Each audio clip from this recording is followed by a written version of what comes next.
Auburn is not a place, it is a people. The loveliest village on the plains is more than a college sports venue, more than a university filled with historic buildings, more than a quaint little southern town. Its worth lies within its people, those that call Auburn home, whether that be for a single day at a time or for a lifetime. Much like our legendary Toomer's oak trees, our stories are the product of a firm foundation laid in the beginning of our Auburn story. These are the stories of the Auburn family. These are their roots.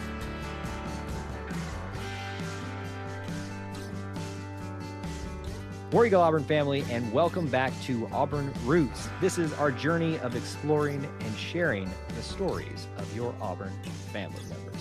On this episode, we're going to be meeting another great member of the Auburn family. This time, we're going to be meeting someone who's fairly younger, and we actually haven't talked to a lot of people that are more closer. I know I sound old, people, but I'm not that old. Someone a little bit closer to my generation, someone who has got a very unique story in terms of how young they became a season ticket holder. I think that was probably one of the more intriguing things that kind of directed me towards talking to Scott Lowery. Scott, thank you for joining me on Auburn Roots. Hi, Kyle. Thank you guys for having me. I really appreciate it. I'm really excited. Of course, we have got to talk to one of the youngest people to ever buy, not just like have tickets willed to them by their parents or something, but one of the youngest ever to solely finance, whatever phrase you want to say it, buy themselves into the season ticket program for Auburn football. That is some commitment, my man. Yeah. And for the first year to be 2012, a 3-9 year was something else for sure. Definitely. Very special for you to kind of put all that together because, I mean, you got to show commitment, first of all, to do that at that young age, but commitment to buy in and then be like, have that season happen and just be like, oh, okay, was this the right choice overall? But we'll get into that more a little bit. I do always want to start a little bit back in the past. So we're going to put you on the I guess the therapy couch and tell me a little bit about, actually, let's start here. Tell me a little bit about yourself outside of Auburn. If you were going to put Scott into a nutshell about just where you're from, kind of where you've grown up and a little bit about yourself, what would you tell us? Yeah. So I grew up in a little town just north of Auburn in Lynette, Alabama. Born and raised from a family who we've all grown up here. Both my parents, my brother and I, we've all kind of stayed here nearby. Just a hardworking, brought up, taught to respect the value of hard work and to love Auburn really above anything else. So that's kind of where I'm from. I'm currently 26. I'm in the grad program here at Auburn in the Masters of Accountancy program, and we'll be moving up to McLean, Virginia next fall after graduation. Interesting. So I guess that you'll probably have to deal with the whole double dribble thing with those fans up there for quite some time. I was in an internship with the firm up there all of January and February, and my very first meeting in front of a bunch of UVA grads was informing them that they did in fact double dribble. That is awesome. That is some straight up commitment like that. Made a lot of enemies on day one, but it's all good. It's all good. So you grew up in Lynette. I think Correct. a lot of people, at least that would be familiar with where that is. How far outside of Auburn is Lynette, just for those that don't know? Okay, so I'm not familiar with mileage, but I know it's about 30 minutes north of here. Yeah. So it's the last exit before you crossed into Georgia. So you're basically Georgia. Do you get a lot of like Georgia fans in that region that kind of invade that space? Not really. It's mainly Auburn or Alabama in Lynette. You may have a few Georgia fans sprinkled here and there, but it's mainly Auburn, Alabama.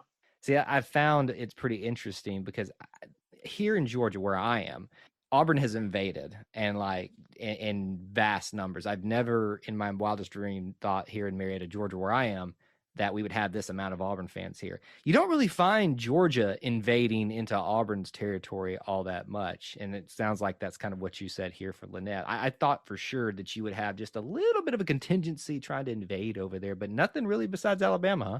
No, I had a dentist that was a Georgia fan, but that's about it. I think he was a Georgia grad too, so that kind of helped out a little bit. But no, it's mainly Auburn and Alabama. You may find a few LSU and Georgia sprinkled out throughout the town.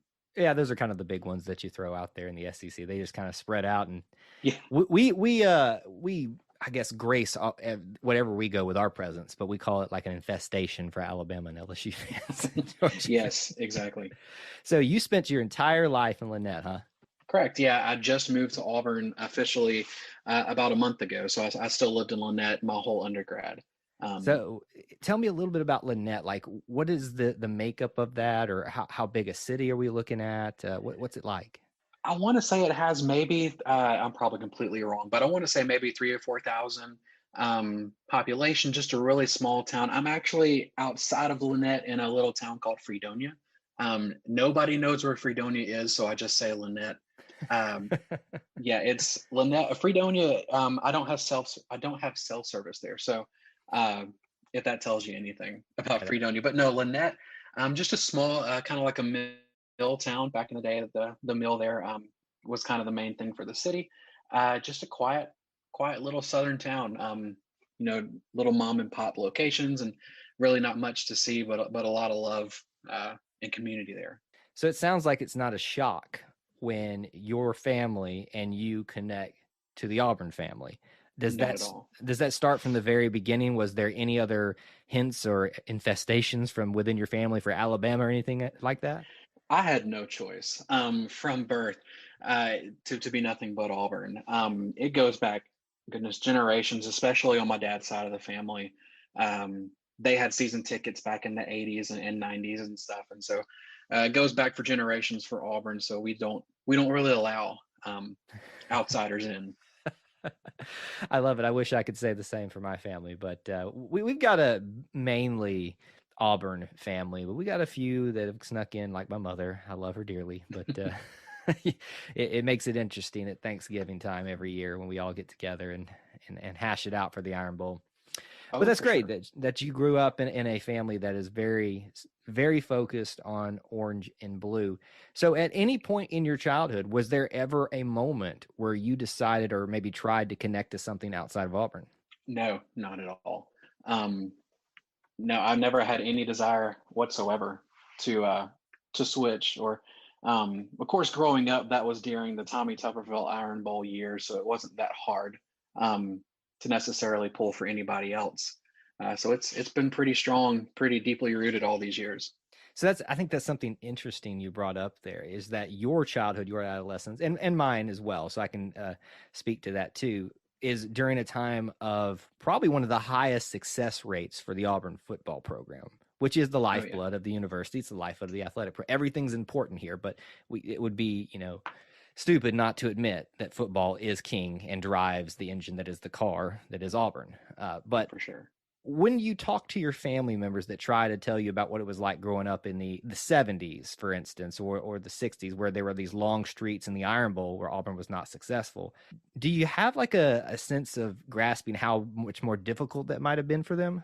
Oh yeah, I'm sure, especially during the I guess that those are the Bear Bryant days. Hmm. um, Hearing about how hard it was year after year with all the, like I said, in Lynette, it's a lot of Alabama, a lot of Auburn. So hearing all that from the Alabama fans all those years, I'm sure it was pretty tough. My dad was actually at the first Iron Bowl here in Auburn back in 1989, so he got to witness Pat Dye bring the bear to Jordan Hare and beat him here. So I guess that was kind of the turning point um, where it wasn't as dominant. But yeah, for sure. No, it gives me a greater appreciation for what we have now, looking back on what all they had to go through. Yeah, I hear that a lot of people that we've talked to here in the series that kind of talk about not in an arrogant way, but they talk about how Auburn fans these days they don't have a sense of what we've been through. So to some degree, some people grasp that, but I mean there was a time where you didn't really talk about it all that much outside of being in safe company Oh because yeah, it was not something that was safe. You weren't free of ridicule or anything like that. And we've had you for 10 years here. But now, you grow up in a time where Auburn beats Alabama 6 years in a row, is, a power in the SEC. They've been several times. So it's a very, I won't say privileged, I don't like that word, but a very, yeah. just a time where you were lucky to see the Tommy Tuberville age. So roughly how old were you during the Tommy Tuberville days? Oh goodness. I would say probably 10 to 12 age range. 10 to 12. Maybe a little younger than that. So what do you remember most about that time from football games, moments, anything that sticks out to you from growing up in that time period? So unfortunately, I don't remember much about certain games. I do remember the '04 season, um, and then us going to the Sugar Bowl and how in my opinion we're cheated out of a national championship, but that's beside the point. And then going for the counting on the fingers every Iron Bowl, which one we were going to win next, and all that good stuff. But it wasn't really. I didn't actually go to any of the football games. We would watch them, but we didn't have tickets. And so the first game I actually remember was the 2010 SEC championship game. That's the first one I can remember going to. But I can remember everything from '09 up till now. Yeah. Well, it's funny that you're such an Auburn fan, a huge Auburn family presence, and yet you have never gone into the stadium or been to a game. Is it something that just never kind of interests you to actually go there, or was it just the opportunity wasn't there for you? The opportunity just wasn't really there. I do remember going to a game one time. We kind of got rained out and left early. I don't remember who we were playing, but I do remember that was my first time in Jordan Hare. But the first time I can actually remember being in Jordan Hare was the 2011 game. I want to say we played Utah State to open the season, and I remember Albie running out of the tunnel holding the crystal ball. That's my first actual memory of seeing a game in Jordan Hare and experiencing the atmosphere. That's a good one there. I have so many fond memories of that time period with Tommy Tuberville and what he brought to us. And obviously it didn't end great, but pretty much there's no coaches these days whose time ends up, well, I'll say that it usually ends up with a divorce from the program or something like that. We're going through that right now here. If I can date this podcast just a little bit with Gus Malzahn, the transition to Harsin. But you've had a time that is very lucky to see some I won't say unparalleled, but rare success rate that the Auburn football program had during that time. What about other sports? Was it strictly Auburn football for you, or did you get involved or at least get invested in other sports for Auburn? Yeah, so I remember when I got my license and turned 16, a lot of the games I would come to were baseball because they were, pretty cheap to get into, and just spend an afternoon in Plainsman Park, and a little bit in basketball. I remember coming back in the Coach Barbie days when they first opened up Auburn Arena. I would drive down and we'd come see the women basketball games a lot too. Back when it wasn't, as expensive to get in, we'd ride down on an afternoon and catch some of those sports. But it's been mainly football. I have seen a few soccer. I think I haven't made equestrian yet. That's on the list. But it's that needs to be on your list. It's an event like no other. I'll put it to you. I'm sure. I have to have people explain it to me all the time, but definitely keep that on your list. I am. I'm going to have to do that before I move up to Virginia for sure. But it's mainly been football. I have an appreciation for everything Auburn, but that one's kind of taken the cake in my life. Well, I do want us to get to talk about how you became one of the youngest season ticket holders, but maybe answer this question for me. What is it about Auburn that connects with you? I mean, because obviously there's a huge sports factor in that. We're not going to ignore that, but there's got to be something much deeper that connects with you to connect with it. What is that? It's going to sound super cliche, but it really is the family environment. And I'm sure a lot of people say that, and they probably get tired of hearing Auburn people say that, but it really is. The Auburn family is something that's so real. And then you look at the creed, and that's another thing that really stands out to me. The fact that we have a creed and how it talks about the human touch, and it talks about, walking humbly with your God and walking side by side with your brother or sister through this life. That's kind of the main thing that drew me to Auburn. It was just when you step on to campus or into the city, no matter who you're a fan of or where you're from, you immediately feel like you're at home. And so it's always felt like that. Growing up, we would come to Opelika, which is a nearby city in Auburn, a lot on the weekends. And every single time I would come and just ride through campus or get out of my car and walk, through Toomer's Corner, and it just felt right. I can think of days like that too, where we would obviously come usually for a sporting event, but there was just always this feeling when you walk around campus that you belong there for some reason. And the funny thing, I think you mentioned it too, even opposing fans. Now, of course, we're going to be a little rowdy from time to time and have some fun with each other, but never goes by a year that I don't hear from an opposing fan, we had the best time at Auburn. Like, everybody was well, mainly nice. I can't really speak for all the areas of frat parties and all that kind of stuff. Yes. But they always seem to come away with a pretty good opinion of their time in Auburn. I'll ask you this: have you ever been to a away game anywhere for Auburn? I have. I've been to Alabama, Georgia, and LSU, So, and and then of that course some bowl games. yes. Now that's a great. I'm glad you actually have had that experience range. What was the worst of all those experiences? The worst, I wanted it to be Alabama, but it really was Georgia. Mhm. I don't know. It was just, uh, and oddly enough, LSU was the best of the three. I really enjoyed my time there, but Georgia for sure was not my favorite trip. See, It that's was, funny. I think it was 2016. That's really funny because I'm hearing that more and more these days. I think there's a growing animosity towards Georgia. I think there's always been that history there that I Right. think obviously everybody connects with and connects to. But for me, even here living as a resident, I don't really have a ton of animosity for them outside of the game week or even in other sports as well. But LSU, I have had the worst experience of my life. So that you've had the No. best, that's pretty funny. Yeah, every time I've been to LSU, well, it's just been twice, and then I'm going again this year. It's just I don't know. They always seem so welcoming, and I've had a couple of people pull me off to the side and make it a point to talk to me about, what have I enjoyed on campus, or what have I enjoyed about the game day experience, and then they would tell me their Auburn experience, and um, I was shocked as well. My first time going, I went by myself and expected the worst, but had a grand time. Well, Scott, I got to tell you, you must have something just about you, like a friendly, like spirit or something like that, because that is the 100% opposite of what we experience there. And I like to think of myself as a fun-loving, kind of can have fun, jawing with each other fan, but I don't do it all that much when I'm in enemy territory. But my goodness, Right.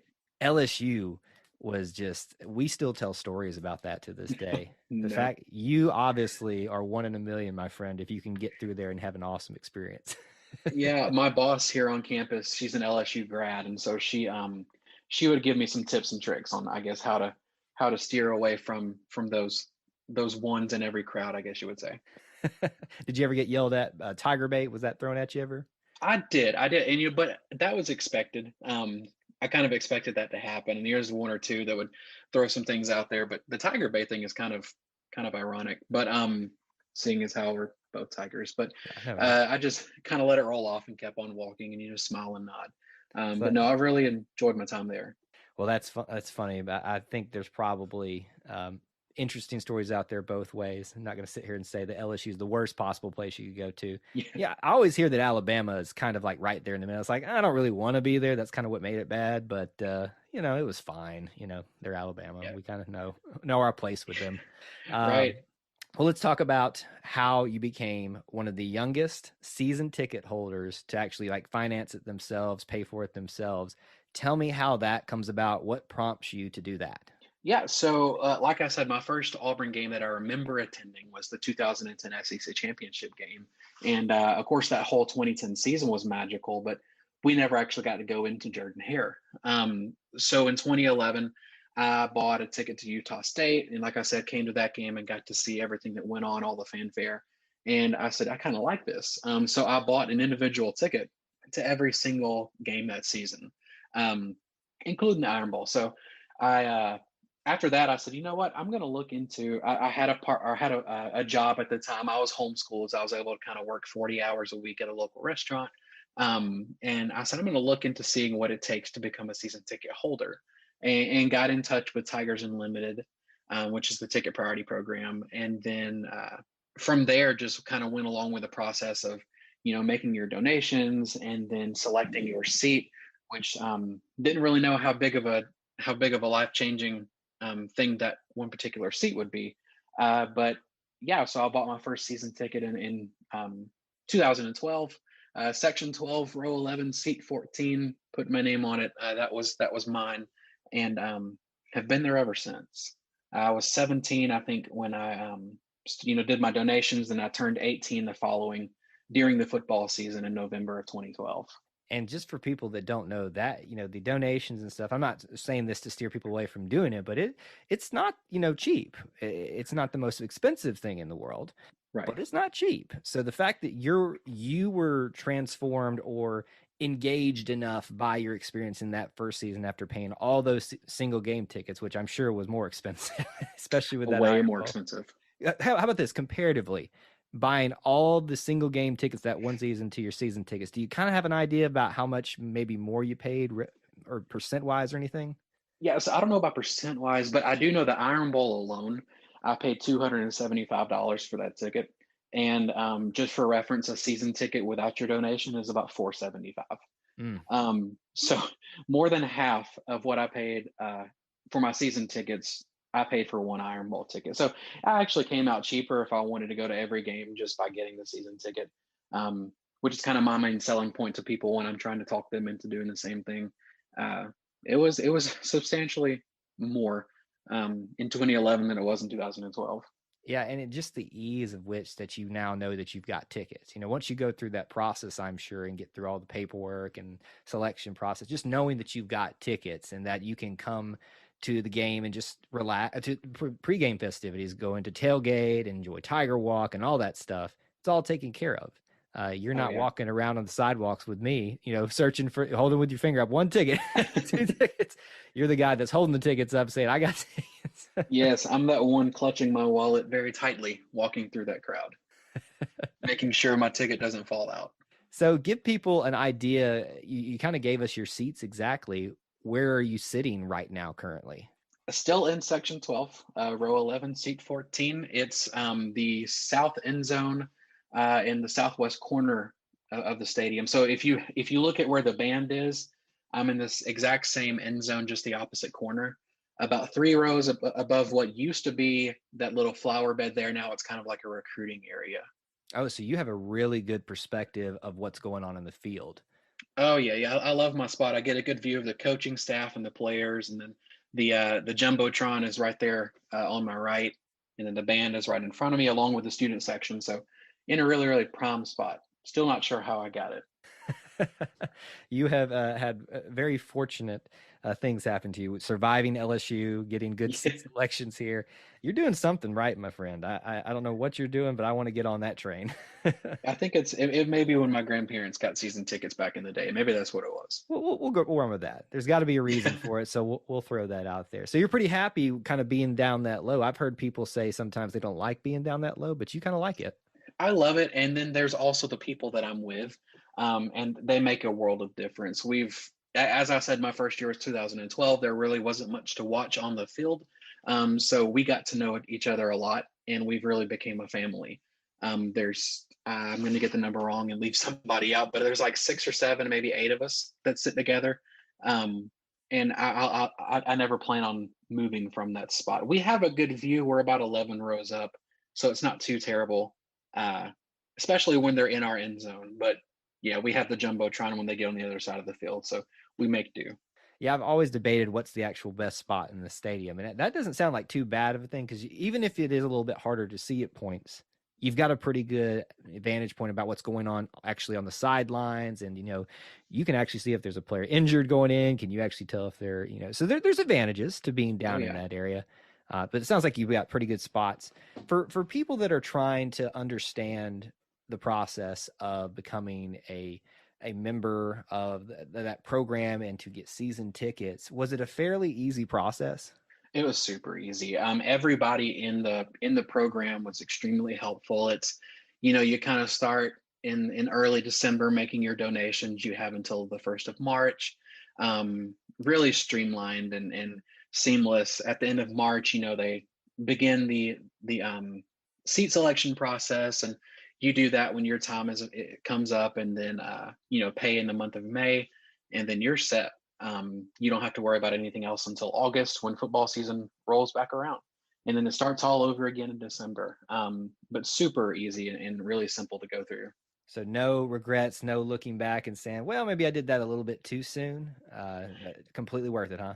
If I hadn't have done it when I did it, I wouldn't be talking to you. I wouldn't be sitting in an apartment in Auburn right now either. So it was perfect timing. So it's probably the catalyst that led to some other Auburn parts of your story, just kind of pushing you to do other things, get involved in other things, right? Oh, absolutely. Well, then let's talk about that because you are an Auburn grad, and you've already mentioned that you're in grad school currently for accounting. Correct. But let's rewind the tape from where you are currently and tell me about how you actually got there. Were you planning on going to college? Were you always planning on going to Auburn? So rewind back to, I guess, high school and or earlier years. Nobody in my family outside of my dad, who went to a local technical college, went to, went had like a secondary, um, post secondary, anyway, like a college education. Gotcha. Post high school, I guess is what I was trying to say. Hmm. And so we were just kind of, a hardworking family, do what makes you happy type thing. If you want to go to college, that's cool. If you don't, that's fine too. Just work hard for what you have.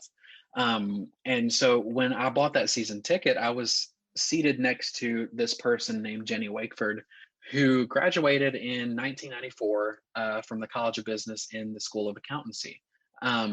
Didn't know anything about any of that at the time, but we got to know each other, like I said, a lot over the 2012 season. And in 2013, I graduated high school. I said a lot that I wanted to go to Auburn, but I really didn't have any plans for college after high school. Just wanted to get out and get a job in West Point, Georgia, which is right next to Lynette. Uh, and I was content, I was happy. And she, and into 2013, kind of started saying, you ought to consider college. Um, just, give it a thought. Just put, keep it in the back of your mind. And over the course of the next few seasons, she would kind of push it a little harder. You should probably consider college. And so 2016, I started at a local community college called Southern Union, just down the street in Opelika, and really no plans. Didn't really expect to get into Auburn, but I started there, and then she would introduce me to certain people here at Auburn that she knew in the School of Accountancy. And she would tell them, like, hey, remember this guy, he's going to be here someday. And so over the next couple of years, she convinced me to, maybe look at accounting. Here's the pros, here's the cons, and just give it a shot. And so applied to Auburn. Didn't apply anywhere else, which in hindsight probably wasn't the best idea in case I did not get in, but thankfully I did. Declared accounting, and the rest is kind of history. It was, like I said, I had no plans of going to college whatsoever. And had I never have bought that season ticket in Section 12, I probably never would have. There was just no push. It was, like I said, do what makes you happy. Get a job and just work hard for what you have. Which kind of goes back to the first line of the creed, which is one of the things that drew me in Auburn, was believing in hard work. But yeah, if not for that spot, I never would have gotten to Auburn. I never would have been introduced to the people I was introduced to, and ultimately got the offer that I have now to go to McLean, Virginia, to an accounting firm after grad school. See, that's really interesting because I think not always, but a lot of times you have the reverse of the story. People become season ticket holders after they graduate, but because Yeah. you became a season ticket holder before you even considered really making it a reality to go there, you're now an Auburn grad. That's just a unique part of an Auburn story that I haven't heard yet. And I really think that's something to kind of, a lot of the times people will kind of scoff and like, oh, you're just there for the football and stuff like that. And it's like, well, that may be what got me there, but I got so much more out of this. And it sounds like that's kind of what your story is. It is for sure. And through everything that I've been through with joining the football program or the season ticket program, and then getting into Auburn, has led to so many memories and so many things that I never would have dreamed possible. Getting involved on campus and certain offices, and being able to be a part of being in several, I would say several hundred people's lives as an orientation leader for transfer students when they would come onto campus, as well as a peer instructor for classes in the College of Business. I've been able to share my story with a lot of other people who I hope are similar to me, in the sense that, they didn't really have plans to go, didn't think they would fit in at college. And look where they can go if they just have that little push. That's someone that tells them to give it a shot. See, and I think that's another cool thing, that you've been an ambassador in a sense for a certain group of people that wanted to consider Auburn, or maybe felt like they maybe didn't have a shot at it, or just didn't know really where to start. And you're now a success story to show, yeah, I really didn't have any solid plans that I was going to end up here. I just wanted to be a part of the university, even if it was just as a ticket holder. But lo and behold, here I am now on campus representing this group of people. What do you think's like the biggest hang up for transfers, trying to decide, do I belong here? What do you think they kind of run into? Yeah, it's we talk a lot about, well, when I was in the position, we would talk a lot about this thing called transfer shock, where you have your routine of doing things at your current institution, you transfer in, and oh goodness, it's a whole new world. My biggest hang up, especially for someone, I'm not old, but like someone my age who's a little older than the average sophomore or junior, was being in a room with 300 people who were 18, 19 years old, when the biggest class I've ever been in was 30 people. So that was the biggest thing for me. Yeah. And it was being homeschooled in a Christian school up till about ninth grade, then homeschooled after that. We, relatively small class sizes. And so I think that's one thing that transfer students kind of face coming in is, there is people who are already, I guess, have their spot solidified here. How am I going to make room for myself? How am I going to fit in? And they do ultimately. You get over that pretty quickly once you step onto campus and you feel at home immediately. But there is that kind of scare going in. So how did you make space for you or find your belonging there at Auburn? What was it for you that kind of, I know you had the football and you had a desire to be there, and you had, a friend that kind of pushed you in the right direction here. But when you get on campus, what is it that kind of, I guess is a good word, centered you there at Auburn?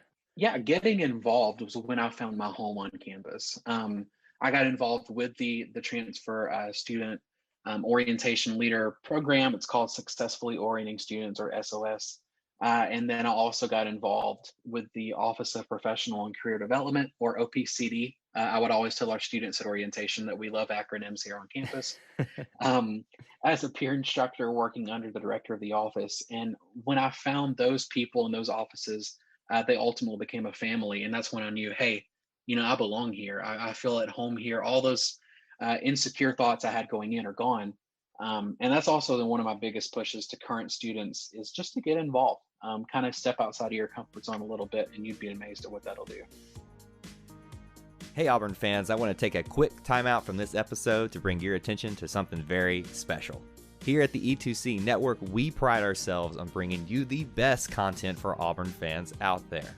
And best of all, it's free to you. But just because it's free doesn't mean there aren't costs, especially when you have a library of hundreds of podcasts, videos, blogs, and more. Many of you have reached out and asked how you can support this network in the past. Well, now I have your answer. It's called the E2C Network Booster Club over at patreon.com/E2C Network. There you'll find a membership monthly reward system where you can sign up for as little as $1 and get different perks at different tiers. Some of those perks include things such as apparel, eligibility to join us on future podcasts, recognition as an E2C Network booster, exclusive communications, and bonus content that is available nowhere else. If you love this network and want to help us keep producing podcasts like this one, please head on over to patreon.com/E2C Network to join the E2C Network Booster Club. You can also get there by going to our website, e2cnetwork.com/support. Whether you decide to join or not, we are still so appreciative that you would support us by just listening and being here, because each and every one of you is part of our E2C Network family. Well, that's it. Timeout's over. Let's get back into the episode. So what other things did you get involved in on campus? Was there any other peer groups or things that you might have done while you're there? Not really. So during all of this, I was also working a full-time third shift job in West Point, Georgia, at a call center. So I didn't have too much time on my hands, but I did thoroughly enjoy those two positions on campus.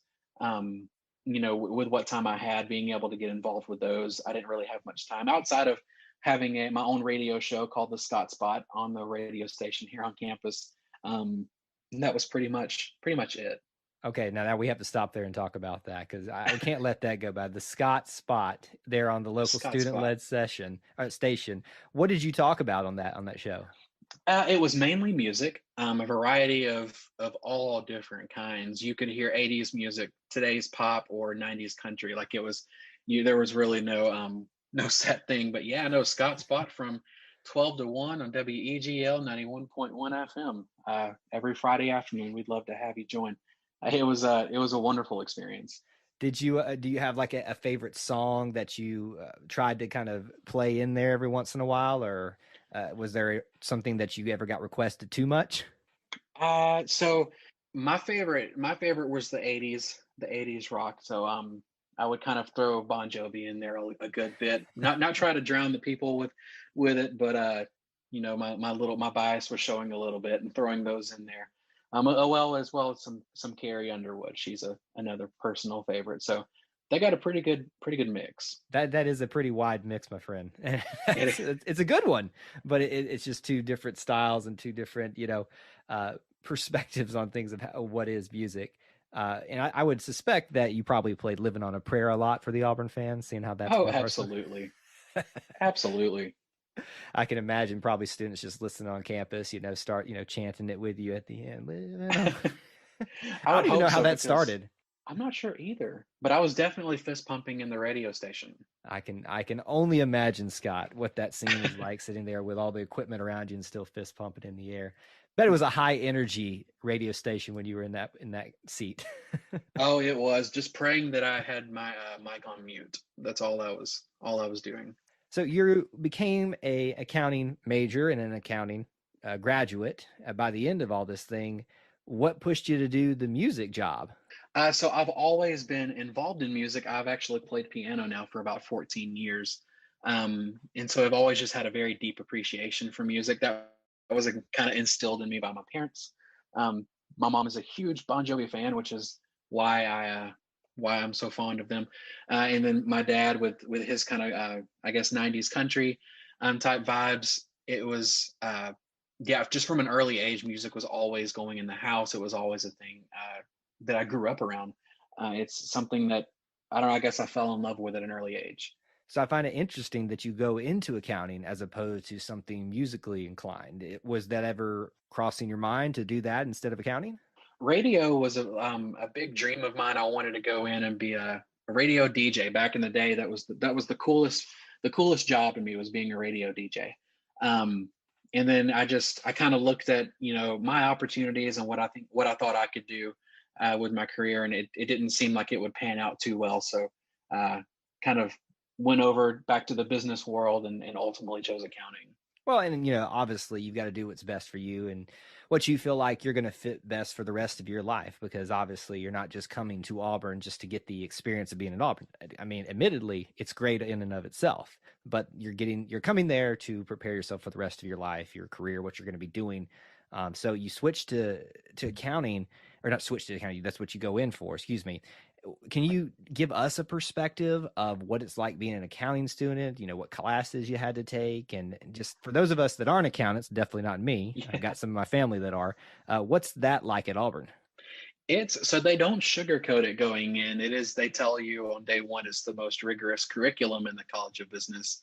But it's the most rigorous for a good reason. It prepares you so well for the real world. I know I'm pretty sure all of my graduating class had a job coming out of undergrad.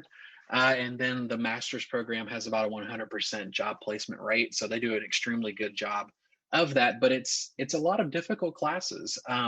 It's you have your intermediate accountings, your audit classes, your tax classes, which I'm an audit guy, so tax wasn't necessarily my favorite.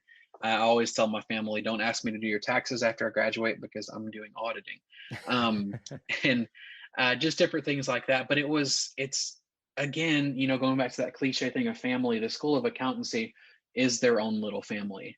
All of the professors are super invested in the students, and the students really, get along well.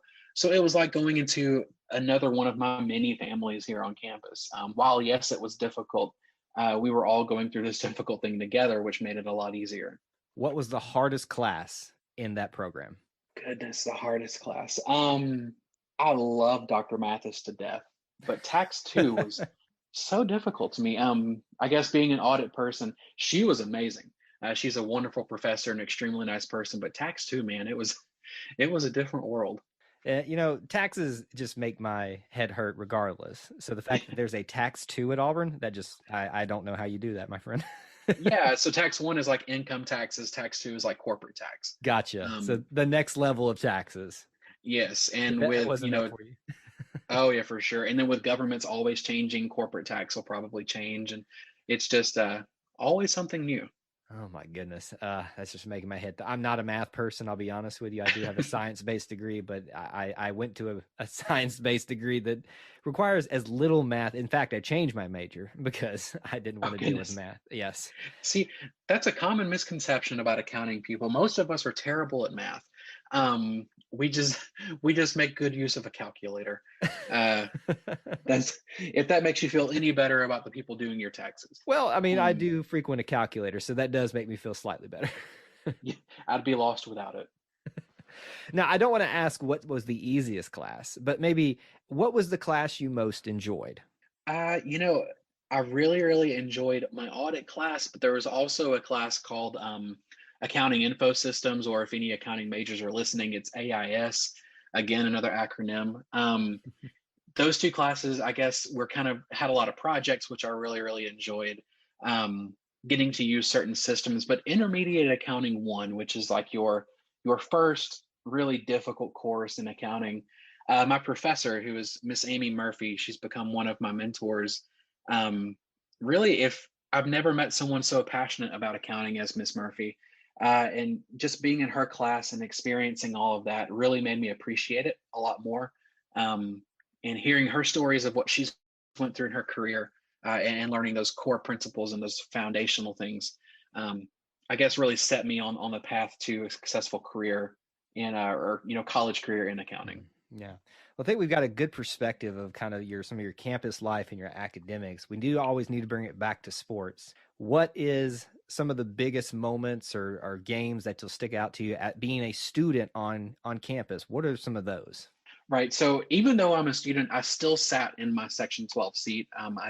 I've sat in the student section one time, but during my student time, I guess you could say, uh, the 2000, let's see, 2013, I wasn't a student yet, but obviously that was memorable. Um, During my time here as a student, I would say 2019 Iron Bowl. Uh, just because, coming in, it was such a shootout the entire game. We never knew what was going to happen. And then the helmet pop off in the end zone, in the north end zone, will forever be etched into my mind. So that's probably my most favorite, I guess, football game experience during my time here as a student. That is definitely a good one. I do love me some Sean Shivers. I think everybody Yes, in the world now appreciates Sean Shivers after what he did. I can't even remember the guy's name, but his head probably is still ringing at this point. I've never it seen is. such a little ball of fury just packed into one little unit. Legend has it the helmet is still flying. Um, they haven't got it yet. Legend has it that it's probably getting closer to catching Chris Davis than the 2013 Alabama defenders. Yes. Oh man, we didn't even know what happened when we saw him catch the ball, but the myself and Jenny Wakeford and her wife Rosemary Stewart, we just wrapped our like arms around each other and fell over on the poor people behind us. Just so happy. We had no idea what happened. The whole stadium was happy, so we were happy. And then we got up and found out what actually had happened. So Uh, I'm assuming you made it out onto the field. we did. We did. Um, so sorry to the athletics department that had to pay that fine, but it was well worth it. I don't think that there are too many athletics department people that are really truly upset about it. They might be a little bit, God, that fine hurts, but what a moment in time. I mean, to be there and just experience the sheer elation. And it sounds we had like similar experiences. I actually never saw Chris Davis, get into the end zone because all I saw was the bottom of a dog pile that was happening in the student Right. section. So was it similar experiences even in the general seating, just a lot of dog piling and that kind of stuff going on? Oh yeah, yeah. Those poor bushes were just destroyed. I guess all the way around the stadium. But yeah, it was a lot of, like I said, we just kind of wrapped ourselves arms around each other and fell over on the poor people behind us. But they were happy too. So it was no hard feelings. Yeah, everybody dogpiling on everybody else, trying to figure out what just happened. Did we actually see that? An incredible moment in history. Do you think, and I know, let's take our orange and blue glasses off for a second here, so as best we can. Yeah. Do you think that is the greatest sports moment ever in history? I would have to, at this point in time, I would have to say so. Will it get beat later on? Maybe. Um, but I mean, I've heard of people from all over the country who were watching that, who completely unbiased, didn't care who won the game, and just said they could not believe what they witnessed. And just to win a game in that fashion against a team, give credit where credit's due, a team like Alabama, uh, and a coach like Nick Saban, it just doesn't happen very often. Yeah, I do think what speaks to that moment is the fact that somebody who has no connection to college football, and when the moment you introduce yourself and they ask where you're from, where'd you go to college, and you say Auburn, and they go, oh, that team. And I think that speaks to how important that moment is in history, but in sports history. Oh, for sure. Yeah, and it's with the miracle in Jordan Hare, or the prayer in Jordan Hare the week before that, it was just that season. I feel sorry for people who didn't actually get to witness it, or who weren't Auburn fans during the season like that. It was something miraculous. It really was a miracle on several different fronts, on several different games. I'll never forget where I was in both. Thankfully, I was there in the stadium with you for that moment, particularly the kick six. And yep, they're still chasing Chris Davis to this day. That's probably why we don't get to see him that much, because he's still running from. He is, and he's not stepping out of bounds either. Still not stepping out of bounds, no matter how much you think about it, Alabama fans. Last thing before we get into our final questionnaire, I know you were a very busy guy, and I think you epitomize the part of the creed that says work, hard work, because you had to do a full-time job, living away from campus during part of this, and going to accountant school, or at least going through that program.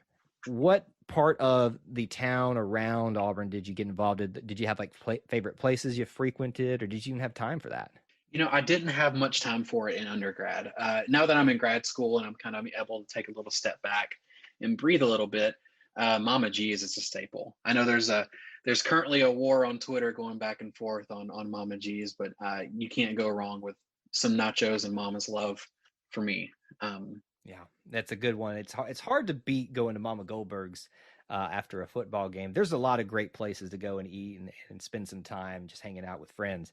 But it's hard to beat your mama's love. It is just so good. And I didn't mean this to be an advertisement for them, but I can't deny it. Shameless plug, some free airtime. Absolutely. And I have no qualms about that whatsoever.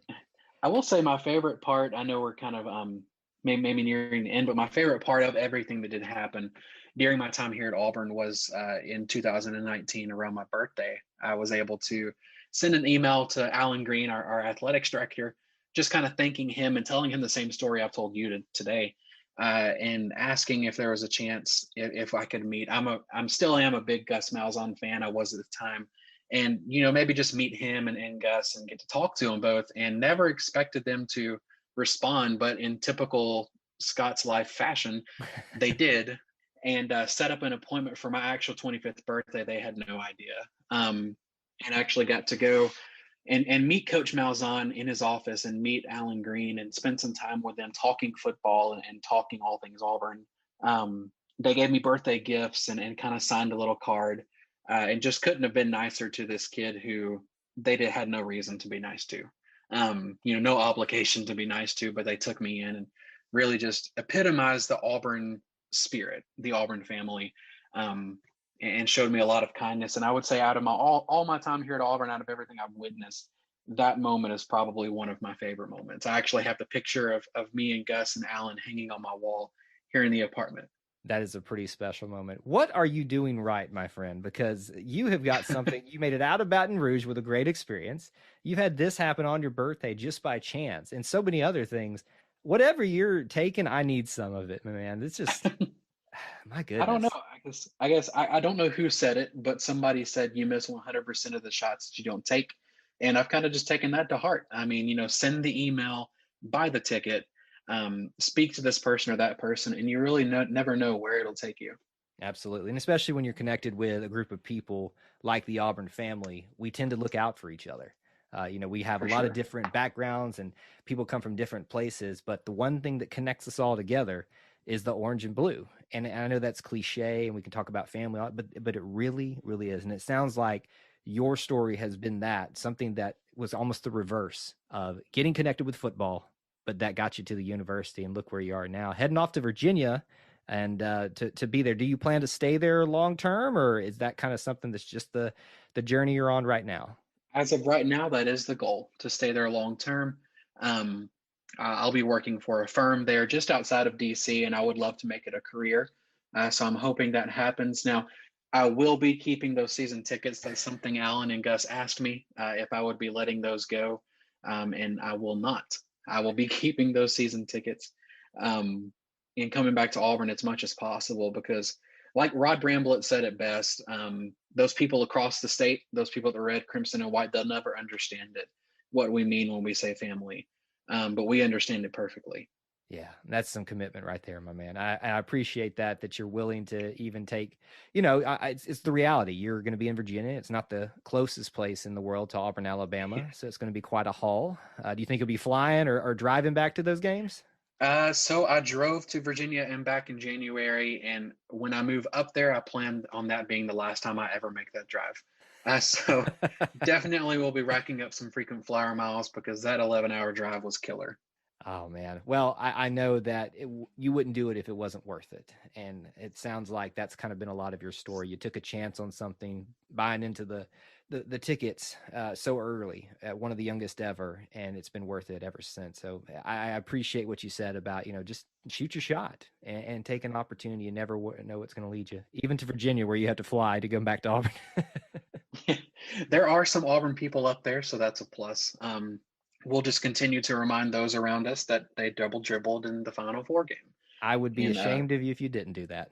And their national championship is not legitimate. I think you now need to be decreed the leader of the Virginia units of the Auburn militia up there. I'm up for that. Hey, look, the way you have been so lucky, they could do much worse for a leader of the Auburn family up there. I would be honored. Well, I think this is a great time for us to start rounding out our conversation together and to do our not so rapid fire questions. A little bit of this and that, your favorite this. You probably already answered some of those, so it might be a little bit of redundancy though, but I do want to make sure that we get you through the full thing and you just kind of round out your Auburn story. So if you're ready, we will get started with those. Yeah, let's go. All right, question number 1, orange or blue? Blue. And why? For sure. I don't look good in orange. I guess that's it. I don't know. I've always been a fan of navy blue, which is very fortunate. And if you look in my closet, it's pretty dark. It's nothing but a bunch of dark blue. You may see a few orange sprinkled here and there, but it's mainly blue. It's funny because I've heard people say the exact opposite. I look terrible in blue, or I like the way I look in orange. It's funny how that just changes for people, Yeah, I'll wear orange, but I won't. I'll do so with a bad attitude. So, are you one of those rebels when they say wear orange that wears blue? No, it depends. If they're striping the stadium, I'll wear orange. But if they're, every fan wear this color, I'll probably still just wear blue. I did wear white for Rod and Paula a couple of years ago, of course, when we honored them. But after that, it was back to blue. Yeah, I missed that memo for that game, and I don't know how I missed it, and I was pretty awkward about it. Oh gosh, it's okay. I'm sorry. It was bad. I felt so bad about it. Question 2. Choose your allegiance, Aubie or War Eagle? Oh my gosh. Dang. This is a hard one. I'm gonna say Aubie. Just because who doesn't love Aubie? I've gotten to meet him a couple of times and have a couple of pictures made with him, and he's just so lovable. But then on the flip side of that, War Eagle, man, every time they release the Eagle from above Section 12 where I sit or from the flagpole, it's instant tears. Every single time, it's like the first time. I think this is my favorite question because it makes people squirm the most. Oh, it's so uncomfortable. I love them both. But your first choice was Aubie, so we're going to mark that down for you and say that we'll put that down. But the good thing is you're safe from the minions of Aubie, because if you don't choose Aubie, they're going to come after you. So now I know that you're safe. That's the important thing here. Question 3. Favorite part of the Auburn fight song? A word, a phrase? If you had to select your favorite part of it, what would it be? Ever to conquer, never to yield. Now, that's not a plug for us with the E2C network, is it? A little bit. No. So I'm trying to play the fight song in my head right now, but I think it is that ever to conquer, never to yield. Just having that mindset, a spirit that's not afraid, going back to the creed. Yeah, I mean, you can't go wrong. You can't go wrong with any of it, but especially that part. It's a good choice, a good selection from the song. Question 4, your favorite Auburn athletics program? Football would have to be number one. No disrespect to the others. I love them all, but football has been a life changer, and a lot of good memories there. I like the honesty, because I caught a little bit of you caught up there just for a second, just to kind of really think about it. So if you had to pick another one, what would it be? So probably basketball. You can't beat the environment there, the jungle. I did get to sit in the jungle for the first time before COVID hit, and it was just, such a wild experience of what Coach Pearl is building or has built here, and continuing that on. But baseball, I probably understand the most about baseball out of the three. But as far as atmosphere goes, I really love an afternoon or evening in the arena. It is an incredible atmosphere, and it's only gotten better as Bruce Pearl's been here longer. It has. Question 5, your favorite Auburn athlete? Ooh, it'd probably have to be Cam Newton. If I'm looking back, there's a lot of Bo fans and love Bo Jackson, and then of course Pat Sullivan, and you look at Charles Barkley and all that he's done. But during my lifetime, I'd have to say probably Cam Newton, and just how he did all that he did, and then even coming back after football to finish his degree out here at Auburn, just showed the kind of man he was and how much he really loved the university. And it meant a lot to me. What I love about Cam's story is that, this is a guy that could have just said, I'm coming here just to get to where I ultimately want to be. But we embraced him, and he embraced us back at the same time, and he's never let go of us. Now, he's obviously a busy guy. He's trying to have an NFL career. He's trying to have a family and a life. But you always see him when he comes back, or he mentions us. He makes sure he points out or hands a ball in the NFL to an Auburn guy or a kid or a little girl. And it's so interesting to watch a guy who had no business being so connected to the Auburn family just get drawn in and still latching on to us. And prove so many people wrong in the process. Absolutely. It's just it's a great redemption story for him, and obviously want to see him end his career strong in the NFL. I'm not saying he's going to end it, soon. Hopefully not. Right. But he definitely could. I'd love to see him have a really strong finish. I think Cam's got some things up his sleeves for us. Oh, I would bet so. Well, he's in a good position there, being in a good NFL. I call it program, but I guess company would be a better way to look at it in the NFL. He's got a good coach with him, so if they can get it righted, that's definitely the team to do it. Your favorite coach of all time for Auburn? It'd have to be Coach Gus Malzahn, just because of the man that he is, and the way that he led the team on and off the field. And like I said earlier, the kindness that he showed to this kid who he didn't know from Adam, taking the time out of his day, and then remembering me when I would bump into him in public. He would always, because of him, I'm a big vest guy. And so he would always compliment the vest. I don't know. He's just some of the most memorable moments of my time at Auburn is because of Coach Malzahn, and then Miss Christie as well, his wife. You'd be hard pressed to find better people. Absolutely. Great representatives of Auburn. Even though they're not here, that doesn't mean they're not still part of the Auburn family. I'm glad to know that we have them as part of our little unit. Question 7, your favorite non-athletics Auburn person / celebrity. It can be a family member, but anybody outside of directly associated with athletics. This is my favorite Auburn person. Tim Cook, the CEO of Apple. Really, I think just because of the same way as Cam, kind of, not having any reason really to come back here or to show, your affiliation with Auburn. If you go to his Twitter bio right now, it's got Auburn football and basketball in his Twitter bio. And the credit he gives Auburn for where he's at today. And then Octavia Spencer, she's an actress, so shout out to her as well. She threw a party for us for the Ole Miss game last year here on campus and sent us a message and all that. And those two seem to really give a lot back to Auburn, and I appreciate both of them. Definitely two of our most prominent names outside of athletics that you'll find out there, and very proud members of the Auburn family. Question 8, your favorite Auburn building. Can be on campus, off campus, but your favorite Auburn building? Probably Sanford Hall. just because now I love the business buildings. For any of my business people out there, I do love our college. But Sanford Hall is just spending an afternoon on Sanford lawn. You'd be hard pressed to find anything else, anything better than that. Grab you a Toomer's lemonade, spend an afternoon listening to the bell tower and all of that. It's a wonderful thing. If you can time it right, like you said, with the Toomer's in your hand, on a lawn on maybe say a 75-degree evening with a slight breeze coming over, and that bell tower goes off at the right time, you won't ever leave. No, I'll be upset when it's over. But that describes my perfect afternoon, my ideal afternoon right there. That is a beautiful thing right there. And I gotta go do this tomorrow now. Yeah, I'm gonna go sit. It's gonna be raining tomorrow, but I'm going to go sit on Sanford lawn. I don't care. He's gonna be that random dude out there just in the rain sitting there, and we won't judge you at all. No, not at all. I think we answered this one already, but let's ask it and see if there's anything else. Number 9, your favorite Auburn place to eat. Auburn place to eat. Love Mama Goldberg's. That's probably, if you're thinking of local places. Can be anything. I will accept it if it's not local. Oh, okay, cool. No disrespect to my Mama Goldberg's people, but I do love Makata. It's a hibachi place nearby. Goodness, you can't. Had it last night actually, and last Friday. Love some hibachi food. So Makata is definitely top of the list. I don't know if you've ever been there, but if you haven't, you should definitely give it a shot when you get back to Auburn. Can honestly say that's the first time we've had that one suggested. We've had a lot of a variety here on this question, surprisingly. I mean, we do obviously get a lot of Mama Goldbergs, a lot of Niffers, Amsterdams, that type of the traditional ones that you hear for Auburn.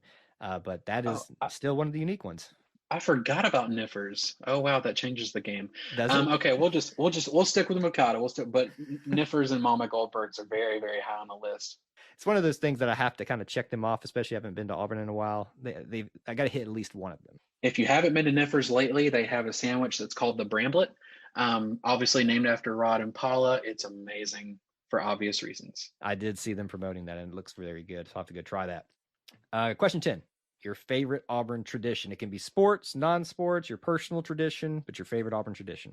My favorite Auburn tradition, I would have to say probably, Tiger Walk's a great thing, but I can't remember what they call it. It's the Spirit March in Four Corners, I think is what it is. Yep, you got it. Awesome. Where the band breaks up into 4 parts and marches down to, I'm going to get the names of the roads wrong and people are going to kill me. But is it Donahue and Sanford, I think? I believe it's Heisman Drive, I think is what I could be wrong, but I think it's Donahue and Heisman Drive is where the two collect. But don't quote me on that. Me neither. But right outside the stadium, the band meets, and the drum major climbs on a ladder there, and they just go through several of the Auburn songs with fans everywhere. Albie's there, the cheerleaders are there, and you can kind of walk with the band as they march to the intersection, and just people are walking up the ramps of the stadium because the gates have opened at this time, and they're kind of stopping and looking over to see what's going on, and it's just an amazing experience. I am so glad you suggested that one, because it is one that has grown in my love in the last recent years, to be honest with you. And it's one I think gets overlooked because of Tiger Walk was just before it. And right. People want to move into the stadium, but you want to get hyped for the game, stay for Four Corners in the Spirit March. Really. Everything that's in the stadium will still be there when you get in there. Stay for the Spirit March in Four Corners. Yeah. It's more intimate of the pregame festivities that happen, as they're kind of marching into the stadium. You get if you time it right and kind of position yourself, a front row seat to what the people are watching in the stands in the stadium. Oh yeah, it's amazing. All right, question 11. Your favorite Auburn memory? Favorite memory.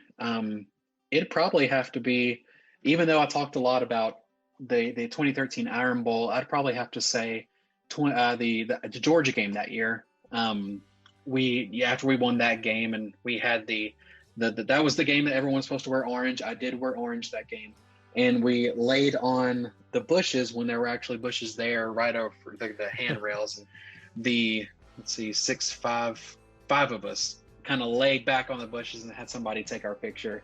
The 5 of us to sit together, and that was a wonderful experience. And then that's probably my favorite. It's hard to choose, but that's one of my favorite memories. my goodness, with your story, I don't know how you picked just once, but you did a good job there. There's the story of the soggy nachos and the story of the rally pants, but we'll save that for another day. Yeah, I think we'll have to have you back on for another one because now I'm intrigued. Sounds like it could take us a minute. Question 12, your final one. Describe Auburn to me in one word other than family. Oh man, home. And why?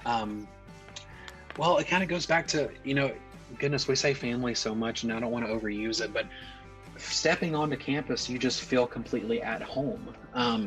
It's whether it's the Sanford bell tower chiming, or it's the breeze that blows through campus, or it's the friendly war eagle from this stranger you've never seen before, but who feels like family to you.